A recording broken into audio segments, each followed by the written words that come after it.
রাজ্যে কিশোরীর ধর্ষণের ঘটনার প্রতিবাদে মহেশতলা পুরাতন ডাকঘর সিপিএমের আবুল বাসার সামনে তৃণমূল কংগ্রেসের প্রতিবাদী সভা মঞ্চে উপস্থিত ছিলেন 17 নম্বর ওয়ার্ড তৃণমূল কাউন্সিল শুভাশিস দাস, 34 নম্বর ওয়ার্ড কাউন্সিল গোপাল সাহা, 31 নম্বর ওয়ার্ড কাউন্সিল সুকান্ত বেরা, 25 নম্বর ওয়ার্ড কাউন্সিল হাজি রেজাউল হক, 33 নম্বর ওয়ার্ড কাউন্সিল আলকা মাইতি, 24 নম্বর ওয়ার্ড কাউন্সিল তারকনাথ সাহা, 26 নম্বর ওয়ার্ড কাউন্সিল তরুণ মণ্ডল সহ একাধিক ওয়ার্ডের সভাপতি এই প্রতিবাদী সভায় উপস্থিত ছিলেন। এছাড়াও তৃণমূল কংগ্রেস কর্মীদের ভিড় ছিল চোখে পড়ার মতো। তৃণমূল ছাত্র পরিষদের সভাপতি ভাতৃপ্রতিম শ্রীজিৎ ঘোষ মহাশয়কে আজ মহেশতলার পরিযায়ী শ্রমিককে কেরালায় গণধর্ষণের প্রতিবাদে বন্দ্যোপাধ্যায়ের নির্দেশে আমরা বিভিন্ন ওয়ার্ড নিয়ে যে আজ প্রতিবাদ সভা করলাম, আমি আরেকবার প্রত্যেকটি কর্মীকে ধন্যবাদ জানাই, যারা নেতৃত্ব উপস্থিত হয়েছেন, যারা বক্তব্য রেখেছেন বা যারা বক্তব্য রাখেননি, প্রত্যেককে ধন্যবাদ জানাই। আমার সাংবাদিক বন্ধুদের ধন্যবাদ জানাই, তৃণমূল কংগ্রেসের মিডিয়া টিমকে ধন্যবাদ জানাই এবং আগামী দিনে এই ঘটনাকে কেন্দ্র করে সাংসদ আমাদের যে নির্দেশ দেবেন সেই নির্দেশের জন্য কিন্তু আমাদের তৈরি থাকতে হবে। কেন? এটা বাংলার সম্মান, এটা মহেশতলার সম্মান। মহেশতলার আমাদের এক ছোট বোনকে ধর্ষণ করা হয়েছে, তার জন্য যে কোনো আন্দোলনের জন্য কিন্তু আমাদের তৈরি থাকতে হবে। আমরা বিভিন্ন ওয়ার্ড নিয়ে যে আজ প্রতিবাদ সভা করলাম, আমি আরেকবার প্রত্যেকটি কর্মীকে ধন্যবাদ জানাই, যারা নেতৃত্ব উপস্থিত হয়েছেন, যারা বক্তব্য রেখেছেন বা যারা বক্তব্য রাখেননি, প্রত্যেককে ধন্যবাদ জানাই। আমার সাংবাদিক বন্ধুদের ধন্যবাদ জানাই, তৃণমূল কংগ্রেসের মিডিয়া টিমকে ধন্যবাদ জানাই এবং আগামী দিনে এই ঘটনাকে কেন্দ্র করে সাংসদ আমাদের যে নির্দেশ দেবেন সেই নির্দেশের জন্য কিন্তু আমাদের তৈরি থাকতে হবে। কেন? এটা বাংলার সম্মান, এটা মহেশতলার সম্মান। মহেশতলার আমাদের এক ছোট বোনকে ধর্ষণ করা হয়েছে, তার জন্য যে কোনো আন্দোলনের জন্য কিন্তু আমাদের তৈরি থাকতে হবে। এই বলে আজকের সভা আমি শেষ করছি এবং আরেকবার সবাইকে ধন্যবাদ জানাই এবং ভালোবাসা জানাই। নমস্কার। আপনারা জানেন যে মহেশতলার এক পরিযায়ী শ্রমিক নাবালিকাকে কেরালায় ধর্ষণ করা হয়েছে এই মাসে 18 তারিখ। আমাদের প্রিয় সাংসদ শ্রী অভিষেক বন্দ্যোপাধ্যায় গতকাল তার নজরে ব্যাপারটি আসে এবং আমাদের কাছে নির্দেশ আসে যে একটি টিম আমাদেরকে কেরালায় পাঠাতে হবে। তখন আমি আর গোপাল শাহ আলোচনা করে একটি টিম তৈরি করে আমরা কেরালায় পাঠিয়েছি এবং সেই কেরালায় গণধর্ষণের প্রতিবাদে আজ আমাদের সাংসদের নির্দেশে আমাদের আজ প্রতিবাদ সভা মহেশতলা। আমাদেরকে প্রথমে যখন আমাদের প্রতিনিধি দল মেয়েটির বাড়িতে গেছিল তখন সকাল 9:30, তখন ওখানকার সিপিএম যারা আছে প্রায় 60-70 জন মিলে ওদেরকে ঘিরে ধরার পরে যখন আমরা ওদের সাথে কথা বলি তখন ওরা বলেছিল যে 6 জন অ্যারেস্ট হয়েছে, কিন্তু আলটিমেট যখন ফেরুকা থানায় যাওয়া হলো, এই যে ঘটনাটা কেরালার ফেরুকা থানার আন্ডারে হয়েছে, ফেরুকা থানায় যখন যাওয়া হলো তখন আয়োর সঙ্গে কথা বলা হলো। আমরা দেখলাম একটি মাত্র লোক যে কিনা পুলিশ, যে কিনা গাড়ির ড্রাইভার, যুগল এরকম কিছু একটা নাম, ঠিক আছে, সে অ্যারেস্ট হয়েছে এবং তাকে লকআপে রাখা আছে। এবং পরবর্তীকালে যখন আমরা সদুত্তর না পাই আয়োর কাছ থেকে, তখন আয়ো আমাদের টিমকে এসিপি মানে অ্যাসিস্ট্যান্ট কমিশনার অফ পুলিশের কাছে নিয়ে যায় এবং সেখানেও কথাবার্তা হয়। কিন্তু আলটিমেট দেখা যাচ্ছে যে মেন যে অভিযুক্ত আছে তাকে এখনও পর্যন্ত পুলিশ অ্যারেস্ট করতে পারেনি। তো আমাদের প্রতিনিধি দল ওখানে কথা বলেছে এবং আমাদের একটাই দাবি যে মেন অভিযুক্ত আছে তাকে অ্যারেস্ট করতে হবে। এবং মায়ের বক্তব্য হচ্ছে 6 জন কি 7 জন অ্যাকিউজড মানে রেপ করেছে, গণধর্ষণ, কিন্তু পুলিশ সেটাকে চেপে যাওয়ার চেষ্টা করছে এবং পুলিশ যেটা বলছে যে না, একজনই ধর্ষণ করেছে।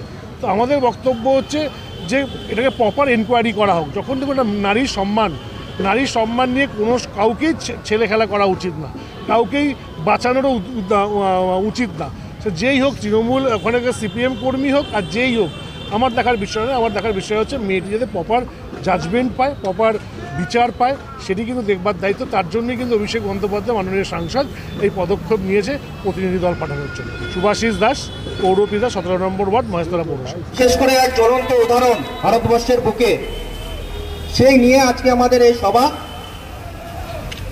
আপনারা একজন নারী, সে শুধু কন্যা নয়, সে একজন কারো স্ত্রী, কখনো বোন, কখনো দিদি, সব থেকে বড় কথা সে কখনো মা। আজকে যখন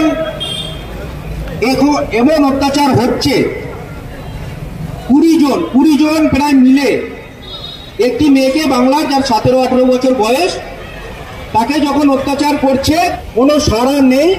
আমাদের এখানকার লোকাল যারা সিপিএম এর নেতৃত্ব আছে এবং বিজেপির নেতৃত্ব আছে, দুটো জিনিস তাদের কাছে আমার প্রশ্ন। যে মেয়েটি রেপ হয়েছে, সে মেয়েটি অন্তত গরিব পরিবারের, তার জন্য কি আজকে বলার জন্য কেউ নেই সিপিএম এর? কি গরিব বলে সেই মেয়েটি আজকে বিচার পাবে না কেরালার মাটিতে?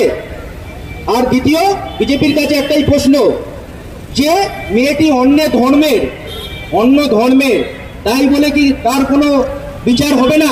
তাই বলে কি কোনো বিজেপির তরফ থেকে কোনো রকম কিছু মানুষকে বলা হবে না? প্রথমেই বলবো, যে ঘটনা ঘটেছে কেরালা, তা খুব দুর্ভাগ্যজনক। যারা করেছে এখনও তারা ধরা পড়ে, এবং আমাদের কাছে যখনই ব্যাপারটা আমাদের সাংসদ জানে, তখনই সাংসদ পদক্ষেপ নেয়। 2 ঘন্টার মধ্যে আমরা যাবতীয় যে ফর্মালিটিস আছে সেগুলোকে কমপ্লিট করি এবং তাদেরকে ফ্লাইটের মাধ্যমে আমরা কেরালা পাঠাই। এবং তার পরিবারকে যেভাবে ঘিরে রাখা হয়েছে, তারা সত্যি আমাদের যে প্রতিনিধি দলকে দেখে তারা আজকে খুব খুশি যে আমাদের পাশে কেউ আছে। কারণ যেভাবে মেয়েটি অত্যাচার হওয়ার পরে পুলিশ মেয়েটাকে হোমে নিয়ে গেছে, এবং আমাদের প্রতিনিধিরা যখন কথা বলে, অনেকগুলো এলিগেশন পুলিশ মেয়েটির নামেও বলতে থাকে এবং নানান রকম কথা তারা বলে। এবং ওখানকার যারা লোকাল, যারা সিপিএম এর যে সদস্য যারাই আছে, চেয়ারম্যান থেকে শুরু করে, তারা গিয়ে মেয়েটির বাড়িতে চাল এবং কিছু সবজি, মেয়েটির বাড়ির বক্তব্য ছিল যে আমরা চাল সবজি কিছু চাইনি, আমরা আর্থিক সাহায্য কোনো কিছু চাইনি, আমরা চেয়েছি শুধু আমাদের মেয়েটিকে যারা দোষ করেছে আমরা যেন তার বিচার পাই। বিচারের জন্য আমরা দাবি করেছি, আমরা ভিক্ষের জন্য দাবি করিনি। তো তাদের বাড়িতে তারপরে আমাদের লোক গেছে, কথা বলছে, এখনও তারাও আছে। আমরা বলেছি যতক্ষণ না যে মেয়েটির সাথে ঘটনাটা ঘটেছে তার সাথে যতক্ষণ না কথা বলছে, তারা ওখান থেকে আসবেন না। আমাদের সাংসদের নির্দেশ, তারা ওখানেই থাকবেন যতদিন না পর্যন্ত পুলিশ ওদের সাথে দেখা করবার ব্যবস্থা করে দিচ্ছে মেয়েটির সাথে। এবং প্রত্যেকটা পদক্ষেপে তারা ভুলভাল তথ্য দিচ্ছে এবং একটা ভয়ের বাতাবরণ তৈরি করেছে, যাতে সেখানে গিয়ে কোনো বাইট না তারা দিতে পারে। তার জন্য বাড়িটিতে সবসময় 40-50 জন লোক সবসময় বাড়িটিকে ঘিরে রেখেছে। তো আমরা তারই প্রতিবাদ। আজকে আপনারা দেখেছেন যে এখানকার সিপিএমের মুখে কোনো আওয়াজ নেই, কারণ মেয়েটি গরিব বস্তিতে থাকে। এবং আরেকটি বিজেপি পার্টি, তারও কোনো হেলদোল নেই, কোনো জবাব নেই, কিচ্ছু নেই, কারণ মেয়েটি অন্য ধর্মের, তারও কোনো আওয়াজ নেই। কিন্তু আমরা তৃণমূল কংগ্রেস সবসময়, গরিব হোক বড়লোক হোক যেই হোক, যেখানেই নারীর অসম্মান হবে তৃণমূল কংগ্রেস সেখানে রুখে দাঁড়াবে। দেখুন, এটা তো ওখানকে কী ইনভেস্টিগেশন করছে সেটার উপরে পরেই জানা যাবে, আমরা তো এখনই কিছু বলতে পারবো না। কিন্তু মেয়েটির উপরে খুব নির্মমভাবে অত্যাচার করা হয়েছে। এবং আমার মনে হয় যারা বাংলায় থেকে বড় বড় কথা বলেন, যারা অনেক রকম নামি সংগঠন গড়ে তোলেন মানুষকে তো একত্রিত করবার জন্য, এবং হুইসপারিং করে এবং ছোট ছোট বেনামি সব পোস্টার তৈরি করে মানুষকে সংঘবদ্ধ করার চেষ্টা করে, তাদের কাছেও আমাদের দাবি যে এই মেয়েটি খুবই গরিব পরিবারের মেয়ে, নিজের পেটের দায়ে তার মা বাবা যাতে ভালো থাকে এবং নিজে যেন একটু নিজের পেটের দায়ে যাতে একটু কিছু কাজ করে নিজের পরিবারকে ভালো রাখতে পারে, তার জন্যই তার কেরালা যাওয়া। এবং আমরাও চাইব যে মেয়েটি জানি তার পুরো বিচার পায়, তার আর্থিকভাবে হোক, তার বিচার ব্যবস্থার যা সহযোগিতা লাগবে আমরা কিন্তু করব। আমাদের সাংসদ সেইটা করবে, মহেশতলা তৃণমূল কংগ্রেস সেটা করবে। আমরা মেয়েটাকে একা, তার পরিবারকে একা ছেড়ে দেবো না। পলসা কাউন্সিলর 34 নম্বর ওয়ার্ড। আপনারা জানেন যে মহেশতলার এক পরিযায়ী শ্রমিক নাবালিকাকে কেরালায় ধর্ষণ করা হয়েছে এই মাসে 18 তারিখ। আমাদের প্রিয় সাংসদ শ্রী অভিষেক বন্দ্যোপাধ্যায় গতকাল তার নজরে ব্যাপারটি আসে এবং আমাদের কাছে নির্দেশ আসে যে একটি টিম আমাদেরকে কেরালায় পাঠাতে হবে। তখন আমি আর গোপাল শাহ আলোচনা করে একটি টিম তৈরি করে আমরা কেরালায় পাঠিয়েছি এবং সেই কেরালায় গণধর্ষণের প্রতিবাদে আজ আমাদের সাংসদের নির্দেশে আমাদের আজ প্রতিবাদ সভা মহেশতলা। আমাদেরকে প্রথমে যখন আমাদের প্রতিনিধি দল মেয়েটির বাড়িতে গেছিল তখন সকাল 9:30, তখন ওখানকার সিপিএম যারা আছে প্রায় 60-70 জন মিলে ওদেরকে ঘিরে ধরার পরে যখন আমরা ওদের সাথে কথা বলি তখন ওরা বলেছিল যে 6 জন অ্যারেস্ট হয়েছে, কিন্তু আলটিমেট যখন ফেরুকা থানায় যাওয়া হলো, এই যে ঘটনাটা কেরালার ফেরুকা থানার আন্ডারে হয়েছে, ফেরুকা থানায় যখন যাওয়া হলো তখন আয়োর সঙ্গে কথা বলা হলো। আমরা দেখলাম একটি মাত্র লোক যে কিনা পুলিশ, যে কিনা গাড়ির ড্রাইভার, যুগল এরকম কিছু একটা নাম, ঠিক আছে, সে অ্যারেস্ট হয়েছে এবং তাকে লকআপে রাখা আছে। এবং পরবর্তীকালে যখন আমরা সদুত্তর না পাই আয়োর কাছ থেকে, তখন আয়ো আমাদের টিমকে এসিপি মানে অ্যাসিস্ট্যান্ট কমিশনার অফ পুলিশের কাছে নিয়ে যায় এবং সেখানেও কথাবার্তা হয়। কিন্তু আলটিমেট দেখা যাচ্ছে যে মেন যে অভিযুক্ত আছে তাকে এখনও পর্যন্ত পুলিশ অ্যারেস্ট করতে পারেনি। তো আমাদের প্রতিনিধি দল ওখানে কথা বলেছে এবং আমাদের একটাই দাবি যে মেন অভিযুক্ত আছে তাকে অ্যারেস্ট করতে হবে। এবং মায়ের বক্তব্য হচ্ছে 6 জন কি 7 জন অ্যাকিউজড মানে রেপ করেছে, গণধর্ষণ, কিন্তু পুলিশ সেটাকে চেপে যাওয়ার চেষ্টা করছে এবং পুলিশ যেটা বলছে যে না, একজনই ধর্ষণ করেছে। তো আমাদের বক্তব্য হচ্ছে যে এটাকে প্রপার এনকোয়ারি করা হোক। যখন দেখুন একটা নারীর সম্মান নিয়ে কাউকেই ছেলে খেলা করা উচিত না, কাউকেই বাঁচানোরও উচিত না, সে যেই হোক, তৃণমূল ওখানে সিপিএম কর্মী হোক আর যেই হোক। আমার দেখার বিষয় নয়, আমার দেখার বিষয় হচ্ছে মেয়েটি যাতে প্রপার জাজমেন্ট পায়, প্রপার বিচার পায়, সেটি কিন্তু দেখবার দায়িত্ব। তার জন্যই কিন্তু অভিষেক বন্দ্যোপাধ্যায় মাননীয় সাংসদ এই পদক্ষেপ নিয়েছে প্রতিনিধি দল পাঠানোর জন্য। সুভাষিস দাস, পৌরপিতা, 17 নম্বর ওয়ার্ড, মহেশতলা পৌরসভা। দেখুন, প্রথমেই বলবো যে ঘটনা ঘটেছে কেরালা তা খুব দুর্ভাগ্যজনক।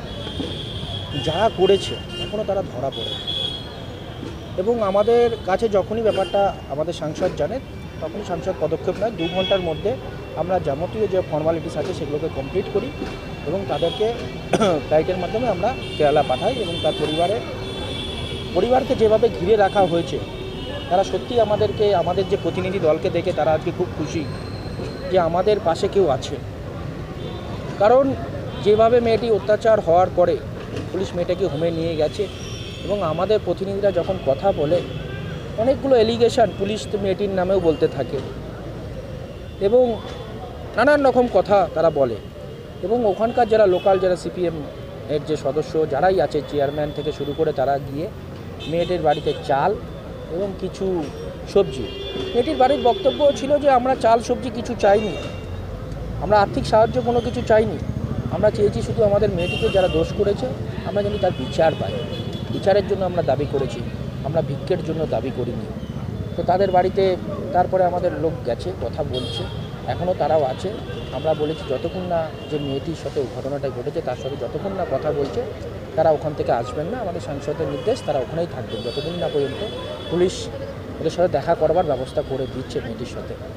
এবং প্রত্যেকটা পদক্ষেপে তারা ভুলভাল তথ্য দিচ্ছে এবং একটা ভয়ের বাতাবরণ তৈরি করেছে যাতে সেখানে গিয়ে কোনো বাইট না তারা দিতে পারে। তার জন্য বাড়িটিতে সবসময় 40-50 জন লোক সবসময় বাড়িটিকে ঘিরে রেখেছে। তো আমরা তারই প্রতিবাদ। আজকে আপনারা দেখেছেন যে এখানকার সিপিএমের মুখে কোনো আওয়াজ নেই, কারণ মেয়েটি গরিব বস্তিতে থাকে। এবং আরেকটি বিজেপি পার্টি, তারও কোনো হেলদোল নেই, কোনো জবাব নেই, কিচ্ছু নেই, কারণ মেয়েটি অন্য ধর্মের, তারও কোনো আওয়াজ নেই। কিন্তু আমরা তৃণমূল কংগ্রেস সবসময় গরিব হোক, বড়লোক হোক, যেই হোক, যেখানেই নারীর অসম্মান হবে তৃণমূল কংগ্রেস সেখানে রুখে দাঁড়াবে। দেখুন, এটা তো ওখানকে কী ইনভেস্টিগেশন করছে সেটার উপরে পরেই জানা যাবে, আমরা তো এখনই কিছু বলতে পারবো না। কিন্তু মেয়েটির উপরে খুব নির্মমভাবে অত্যাচার করা হয়েছে এবং আমার মনে হয় যারা বাংলায় থেকে বড় বড় কথা বলেন, যারা অনেক রকম নামি সংগঠন গড়ে তোলেন মানুষকে তো একত্রিত করবার জন্য এবং হুইসপারিং করে এবং ছোট ছোট বেনামি সব পোস্টার তৈরি করে মানুষকে সংঘবদ্ধ করার চেষ্টা করে, তাদের কাছেও আমাদের দাবি যে এই মেয়েটি খুবই গরিব পরিবারের মেয়ে, নিজের পেটের দায়ে তার মা বাবা যাতে ভালো থাকে এবং নিজে যেন একটু নিজের পেটের দায়ে যাতে একটু কিছু কাজ করে নিজের পরিবারকে ভালো রাখতে পারে, তার জন্যই তার কেরালা যাওয়া। এবং আমরাও চাইবো যে মেয়েটি জানি তার পুরো বিচার পায়, তার আর্থিকভাবে হোক, তার বিচার ব্যবস্থার যা সহযোগিতা লাগবে আমরা কিন্তু করব, আমাদের সাংসদ সেইটা করবে, মহেশতলা তৃণমূল কংগ্রেস সেটা করবে। আমরা মেয়েটাকে তার পরিবারকে একা ছেড়ে দেবো না। কাউন্সিলর 34 নম্বর ওয়ার্ড।